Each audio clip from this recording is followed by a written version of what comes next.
ये कहानी है जंगल में रहने की दो बेटियों के जो जंगल से चले गए, मुसाफिरों को छल कपट से लूटकर उनके अंतिम संस्कार कर दिए। एक दिन एक ऐसा मुसाफिर आया जिसे उन्होंने अपने पुत्र के किसी दोष के कारण देश छोड़ दिया। राजकुमार ने दुखी मन से अपने पिता के महल से कुछ दूर जाने के लिए 4 लाल और कुछ सोने के साथ भी ले लिया और अपने पिता के महल से कुछ दूर चले गए। जब वह शहर से कुछ दूर चले गए तो एक साधु ने उन्हें छोड़ दिया। राजकुमार उस साधु को वत दंड प्रार्थना करके एक तरफ से गया। जब साधु ने आपके दर्शन किए थे तो आपने पूछा था कि आप यहाँ कैसे आए थे। परदेश में ये झूठी बातें एक जैसी ही काम करती हैं। पहली बात ये कि परदेश में 1 से 2 होती हैं। दूसरी ये कि परदेश में दूसरे के हाथ का खाना मत खाना, अगर खाना भी पड़े तो पहले किसी जानवर को खिला। तीसरी बात यह कि परदेश में किसी दूसरी की बनी हुई चारपाई पर मत सोना, अगर सोना भी हो तो पहले एक जगह अच्छी तरह से साफ सुथरा हो तो पहले एक चट्टान में फंस जाओ, तो जहां तक हो सके नारी और ज्ञान की बातें सुनकर अपने उद्देश्य से प्राप्त करना। साधु ने कहा, मेरी यह 4 बातें हमेशा याद रखें। साधु की बातें सुन साधु को प्रणाम कर राजकुमार परदेश चल निकला। जब बहुत चलते दिन चले गए तो वह एक जंगल में पहुंच गया। मन में सोचा कि इस बच्चे को छोड़ दिया जाए। 2 बातें, पहले तो यह कि इस बच्चे के प्राण बच जाएंगे और दूसरी बार यह होगा कि साधु द्वारा बताई गई गुप्त बात भी पूरी हो जाएगी कि यात्रा में 1 से 2 होते हैं और एक दिन पहले ही छोड़ दिया गया था। इस सब ने एक साथ ले लिया था। सफर के बाद में प्रिंस को एक अच्छा सा स्थान दिखाई दिया। उस स्थान पर कुछ खाए पिया और फिर कछुए के बच्चे से बोला, यहां बैठे हुए मैं जरा देर से सो लूं। ये जादूगर सरदार एक पेड़ के नीचे छिपा हुआ था और फिर उसी पेड़ के ऊपर एक सांप और एक कौवा रहता था। उन दोनों का यह दस्तूर था कि जब किसी मुसाफिर ने उसे देखा तो पेड़ के नीचे उतर आता, तो सांप 10 टुकड़े और कौवा को देखा तो पेड़ के नीचे उतारा और राजकुमार को 10 सांप देर से देखा तो तुरंत राजकुमार के प्राण पाखेरु उड़ गए। कुछ में जब उसने उसे देखा तो उसने उसे बहुत सारी रचनाएं दिखाईं और उसने उसे एक पेड़ सैनी के रूप में देखा। कई बार खोपड़ी ने झपट कर कोए की गर्दन को पकड़ लिया, मुंह से लिया। कोए ने बहुत जोर से लगाया मगर की खोपड़ी ने उसे नहीं हटाया। तब कोए ने सांप को बुलाया, काउवे की आवाज सुनी हुई। सांप गई बड़े जोर से खोपड़ी की पीठ पर डंक मारा। बट के साथ कई बार खोपड़ी ने झपट कर कोए की गर्दन को पकड़ लिया। हर बार कछुआ अपना मुंह अंदर कर देता है। जब सांप का बस पर नहीं चला तो बोला, नहीं, तूने मेरे दोस्त को दसा है, अब मैं भी तेरे दोस्त की जान लूंगी। तू मेरे दोस्त को छोड़ दे तो मैं तेरे दोस्त को छोड़कर चली जाऊंगी। यह जादूगर सांप ने कांति बनी जगह पर मुंह बनाया है। हाथी के गुप्तांग के शरीर से विष खींचा और बोला, अब तो मेरे दोस्त को छोड़ दो। गुड़िया ने जब राजकुमार को देखा कि उसे थोड़ा सा कहा जा रहा है और उसका जहर उतर रहा तो उसने कोई को छोड़ दिया। जब महेंद्र गुप्ता ने उसे छोड़ दिया। जब वह समुद्र के किनारे जा पहुंचा तो उसने कहा कि सासा की बताई गई पहली बात खटकी, साधु की एक बात है। तो उसने कहा कि 1 से अच्छे 2 होने का मन ही मन है। माता पिता से मिले, आपके बिछड़े बहुत दिन हो गए थे, उन्हें बहुत दुख हुआ था। महेंद्र ने जाने की दे दी थी और खुद रात को समुद्र के किनारे जंगल में छोड़ दिया था, जहां से कुछ दूर ही एक टीक का परिवार छोड़ दिया था। उनकी बड़ी बेटी ज्योतिष विद्या चली गई थी। जब भी कोई राहगीर, कोई पर्यटक उस जंगल से गया और उनके पास कुछ कीमती चीजें थीं, तो कई साल बाद उनकी बड़ी बेटी विद्या से जान की भीख छूट गई। अपने पिता से कहा, ऐसा अनोखा होता है कि इस जंगल में एक पथिक आया है। वह पथिक के पास 4 लाल हैं। हो जाएं, लेकिन उस पथिक को मत छोड़ो। अपने साथियों के साथ तुरंत अपने साथियों के साथ जाओ। एक आदमी को एक पेड़ के नीचे देखा, इसलिए उसे देखकर उसने सोचा कि यह वही पथिक हो सकता है जो लाल के पास है। उन्होंने उसे पकड़कर ले लिया और बड़ी अपनी बेटी के साथ कहा, लाल निकलवाना अब बचा हुआ काम है। ठग की बड़ी बेटी ने पूरे समर्थक के साथ कहा, तुम लोग चिंता मत करो, इससे लाल निकलवा लूंगी। ठाक की बेटी ने जब गुप्ता को देखा तो वह चुप हो गया, दिलो जान से उस पर मोहित हो गया। पहली बार ही नजर में उसने अपना दिल उस पर छोड़ दिया। प्रिंस को दे सैलून के डर से कुछ कहा तो ना साकीम, लेकिन मन ही मन खाने की सलाह दी। कुछ देर बाद ठगों की बड़ी बेटी ने खाना बनाया और जहर मिला दिया। वही खाना उसने कहा था कि जब थाली के दिग्गजों के सामने आया तो उसने एक दिन पहले ही निवाला तोड़ दिया। जैसे ही उसे खा लिया, साधु की कही गई दूसरी बात याद आई। वह थाली में से छोटी सा इंडस्ट्री की दाल दी। जैसी ही उस खाने वाले को कुत्ते ने कहा था खातिर, वो तुरंत मर गया। यह देखने वाला महेंद्र गुप्ता ने खाना नहीं खाया। उसने अपने मन में सोचा कि साधु की दूसरी बात भी काम आई है।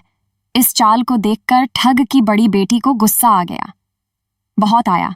पर वह अपने बेडरूम में ही पलंग तैयार करने के लिए चली गई और उसने कहा कि प्लास्टिक के ऊपर के कमरे में पलंग तैयार करवा दिया है, अब तुम आराम करो। कई दिनों की यात्रा के कारण थका हुआ जब राजकुमार ऊपर आया तो उसे बहुत ही खूबसूरत डूडी हुई चांदनी पलंग पर दिखाई दी। जो कुछ दिनों बाद हुई तो कई दिनों के बाद चैन की नींद तो सोने को दे दी। वो जैसे ही पलंग पर बैठ गई तो उसे साधु की तीसरी बात याद आ गई कि मैं उस घर में ही थी। करर सोना जैसे ही उसने झाड़ा लगाया था तो उसके उड़े हुए वो नजर आए। एक कच्चे सूट से तैयार किया गया था जिसमें नीचे आग का कुआं था। देखें, बहुत मुश्किल है, इतनी बड़ी बहन की बारी है, जैसे बस आज की रात मेरी बहन से अपनी प्राण बचा लो, कल मेरी बारी है। हे मैं स्वामी, आई दासी हूं, मैं मंदिर साफा बचा लूंगी। इतनी खाली थी कि छोटी बेटी चली गई। जब सब लोग खाना खा गए तो ठग की बड़ी बेटी ऊपर बने कमरे में चली गई। अब तक तो पथिक जलकर राख बन गई है। जैसे ही वह कमरे के अंदर और देखा कि पथिक तो बिल्कुल सही सलामत दुकान हुई, चारपाई पड़ता ले गया है, तो उसके गुस्से की कोई सीमा नहीं रही। समय समय पर महेंद्र गुप्ता को साधु की चौथी बात याद आई कि शत्रुओं के घर में फंस जाओ तो कहाँ हो सके नारी और ज्ञान की बातें। नहीं देखें तो सुनो, एक बंजारा लड़की थी जिसने एक कुत्ता पाल रखा था। वो कुत्ता बहुत सोच समझकर कौन सा बंजारा अपने औलाद से इतना प्यार करता था। एक बार ऐसा आया कि एक कातक नाम की भयंकर बीमारी के साथ बंजारे का सारा परिवार उस बीमारी की वजह से गायब हो गया। बंजारे की करोड़ों की संपत्ति भी बिक गई।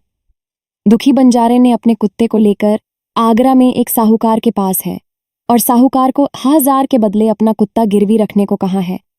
उस समय 1000 की एक बहुत बड़ी संपत्ति थी, तो बनिए ने बंजारे को मना कर दिया, पर फिर से कुछ कमाई की। उसने बंजारे को 8,000 हजारों दे दिए। कुछ ही समय बीता था कि एक रात सेठ के घर में बिकने वाले बंजारे का सब कुत्ता देखो। सोचा था भोकू तो परिवार के सभी लोग उठ गए थे और यह डाकुओं ने सोचा था कि उस धन को एक प्लास्टिक के अंदर छिपा दिया गया है। बाद में कुत्ते ने अपने पिछले हिस्से को खोलकर सेठ के पास रख दिया। इतना पैसा था कि उस परिवार के सभी लोग उसे लेकर चले गए थे, फिर भी वह चला गया। सुबह हुई तो सेठ के घर का स्कोर पता चला कि चोर सारा धन ने ले लिया। सेठ का रो रो कर बुरा हाल था। आसपास के लोग दुलसा दे रहे थे। सेठ ने वसीयत रोते कहा, मैंने सुना था बंजारे का कुत्ता बहुत देखने को मिला है। इस नमक हराम पर एक बार भौंका अभी तक नहीं। बंजारे का कुत्ता उस सेठ की धोती सबसे लंबा लगा। कुत्ते की बात उसे एक समझदार व्यक्ति ने सेठ के पास रखे।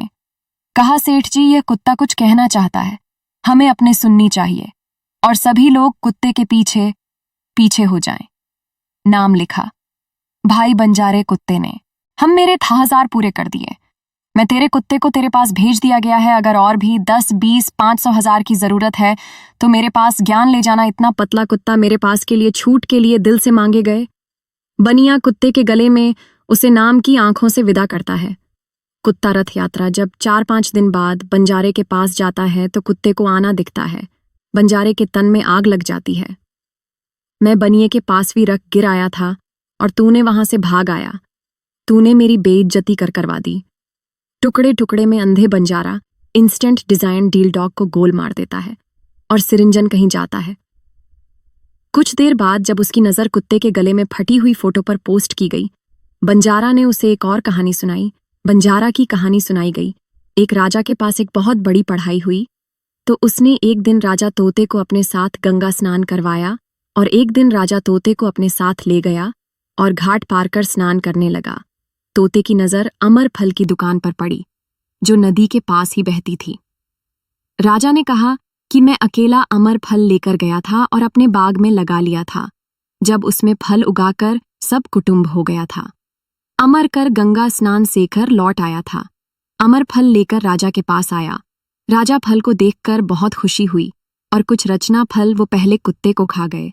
क्योंकि राजा बड़ा नीतिवादी और विचारवान था, उसे पता था कि बिना सोचे समझे किसी भी वस्तु को खाना ठीक नहीं होता। राजा ने जो ही उसने फल कुत्ते को खाया, कुत्ता यह देखकर राजा ने इसे क्रोधित किया। हमें जहर तोते ने कहा था। तूने क्रोध में आकर तोते को मार डाला और माली से कहा, पेड़ के चारों ओर घेरा डाल दो जिसमें कोई खा न सके। एक दिन की लड़ाई में शहर में एक सांस में भारी हुई बुढ़ा घर से निकली। आज मैं राजा के बाग में चली गई, फल लूंगी। यह सब उसने बाग में खा लिया और इसी तरह उसने 16 वर्ष की आयु में राजा को यह समाचार दिया। तो सारा मजारा देर से न लगी। राजा को बड़ा दुख हुआ। उसने वास्तव में यह अमर फल ही बताया है। मैंने कहा, कहते सवेरा हो।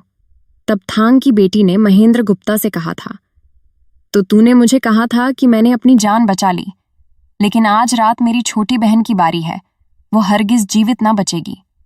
जब ठग की बेटी ने उसे पता चला कि महेंद्र गुप्ता और सही सही सलामत है, तो उसकी बेटी ने अपनी बहन को छोड़ दिया। ऊपरी मन से बोली, निश्चित रूप से बहन, मैं आज से इस लाल के लिए तुम्हें शुक्र लॉक खोलने वाली नहीं हूं। दिन बीता और रात हुई। तब ठग की छोटी बेटी महेंद्र गुप्त के पास गई और बोली, भगवान का है जो मछली पकड़ने से अपनी जान बचा ली। महेंद्र गुप्त बोला, सब ऐसा क्यों हो? तब थोंग की छोटी बेटी बोली, हमारी तो यही है कि तुम्हारे भाई और मुसाफिरों को पकड़कर दिखाते हैं और हम अपनी बहन की तरह अपनी माल हाथ कर उन्हें मार डालते हैं। यहां तक कि अगर तुम चाहते हो कि तुम मेरे प्रेमी की बातें सुनो, ठग की बेटी ने कहा है कि तुमने कहा है कि तुम मुझसे कुछ भी नहीं छिपाते हो, तो वे लाल कहाँ हैं? यहां तक कि जफाई बाप और डॉक्टर को भी जाना जाता है। ये पता चला तो हम दोनों की खैर नहीं। तब ठीक की बेटी बोली, तुम चिंता मत करो, मेरे पास यह भी उपाय है। आज रात को अकेले सोने के बाद हम यहां से भाग चलेंगे और कहीं बहुत दूर जाना, जहां कभी मेरे भाई और बाप पहुंच ना सके। महेंद्र गुप्ता बोला, पर यह सब कैसे बोली होगी यहां से? प्रस्थान का एक ही उपाय है। मेरे पिता के पास 2 थनियावे से एक तो दिन भर में 60 कोस की दूरी है और दूसरे दिन भर में 100 कोस की दूरी पर है। तुम उन्हें बड़ी वाली को ले जाना, तब तक मैं दोनों के कुछ धन बांध कर रख लूंगी। जब आधी रात हुई तो उद्योगपति की दुकान पर ताला लग गया। ले आया ठग की बेटी की बोली, अनर्थ हो तुम।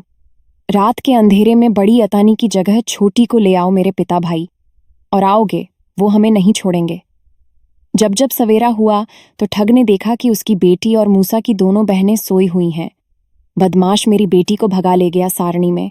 व्यापारी ने देखा कि छोटी घुड़दौड़ियाओं गायब हैं और बड़ी हैं, जहां उन्होंने बड़ी दूरी तय की है, और घुंघरालों पर सवार होकर वह तेजी से दौड़ते हुए जंगल में उसी स्थान पर जा पहुंचे जहां महेंद्र गुप्ता और उनकी बेटी के घर थे।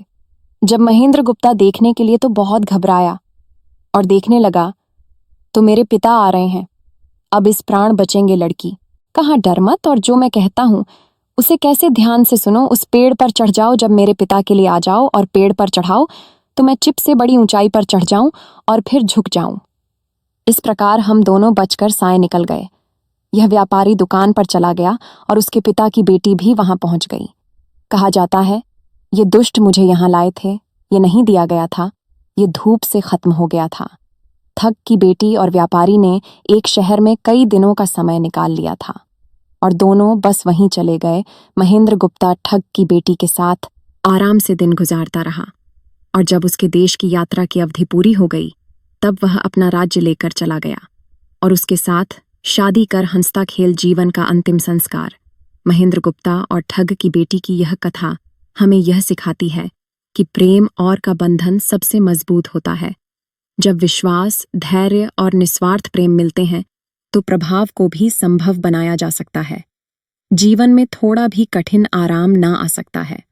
सही निर्णय, संयम और सामूहिक विश्वास हमें हर संकट से बाहर निकाला जा सकता है। हमारी कहानी अच्छी लगे हो तो लाइक और सब्सक्राइब करें।